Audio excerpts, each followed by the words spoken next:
Yang ada peradaban pungutan uang keliling. Kalau itu peradaban memalukan. Orang yang masuk masjid ini pelit, diedarkan kotak baru ngasih. Yang satu pun hitungnya rame-rame, ada yang seperti padi ditutupi jerami tadi, hilang 7 karung. Ya, kalau ke nomor rekening masjid kan nanti yang hitungnya bakalan ramai. Meskipun mereka sudah punya lembaga kesejahteraan rek masjid, apalagi tidak langsung ke nomor rekeningnya Panji Gumilang itu sendiri.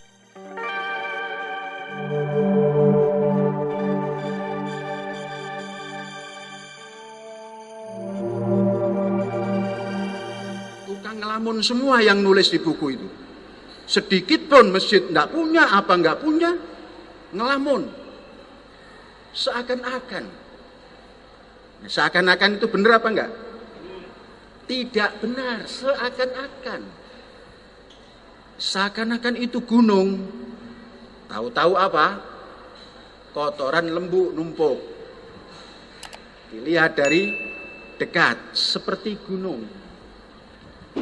Ini masjid peranannya katanya sebagai pusat peradaban nonsen. Tidak ada. Yang ada peradaban pungutan uang keliling. Kalau itu peradaban memalukan. Ucapan beliau itu sebenarnya secara tidak langsung Panji Gumilang telah membuka aibnya sendiri, apalagi keluar dari mulutnya sendiri. Jadi teman-teman, yaitu dari kelompok Panji Gumilang, di sini kita tidak memfitnah Panji Gumilang ya, tetapi apa yang tengah kita ketahui dan apa yang kita dengar langsung dari mulutnya, seperti itulah beliau yang menganggap ajaran beliau yang terbaik. Semoga teman-teman atau para golongan atau para kelompoknya tidak ikutan seperti beliau ya. Amin. Kita lanjut. Maknanya orang yang masuk masjid ini pelit, diedarkan kotak baru ngasih. Kalau peradaban, mestinya setiap penghuni masjid ini punya rekening khusus untuk ditransfer ke masjid. Itu tidak ada. Yang Panji Gumilang maksudkan pelit itu adalah kita ketika masuk ke masjid yang tidak bawa uang ya teman-teman.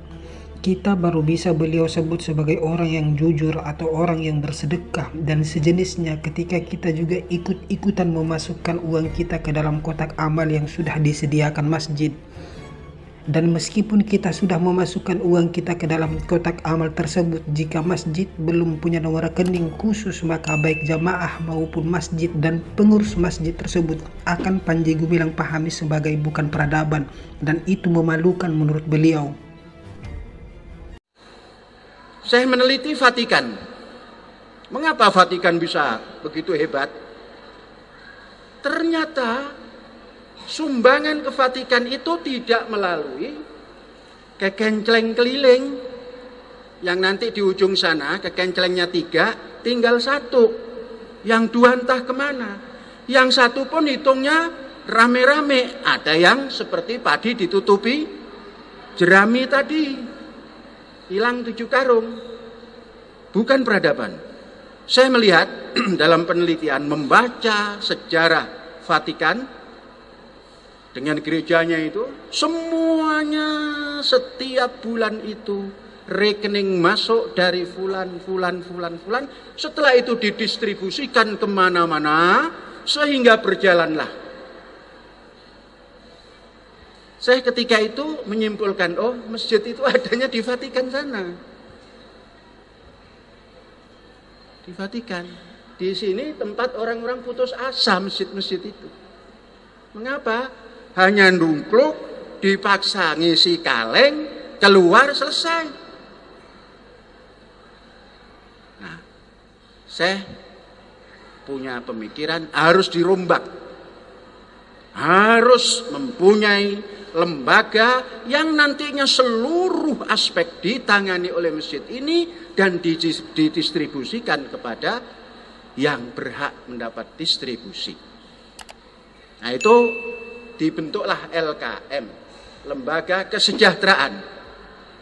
Artinya dari masjid Jadi kesejahteraan masjid itu jangan diterjemahkan kesejahteraan masjid langsung.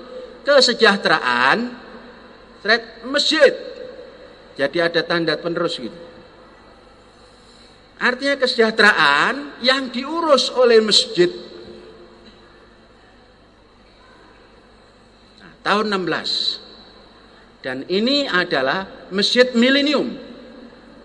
Masjid yang dibangun di awal milenium 3. Baik ini Al-Hayat, maka namanya hidup, tidak pernah mati. Al-Hayat itu kehidupan yang tidak pernah mati. Kalau hayat, mungkin hidup, mungkin mati.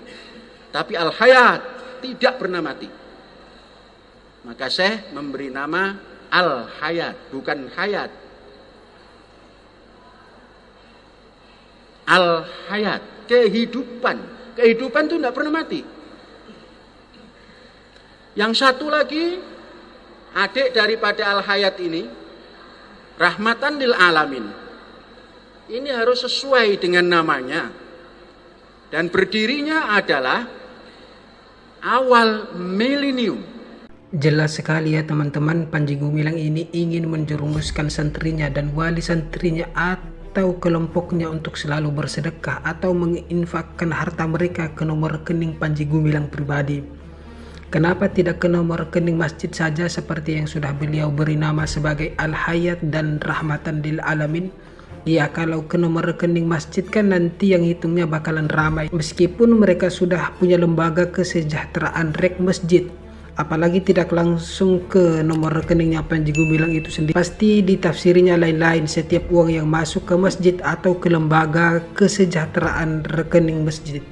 Kemudian mengenai Panji Gumilang membandingkan masjid dan gereja ini, sebenarnya Panji Gumilang dalam hal ini Al-Zaitun itu sendiri sementara ini lagi membutuhkan uang untuk ditransfer ke nomor rekening Al-Zaitun itu sendiri seperti yang bisa kita lihat pada website mereka.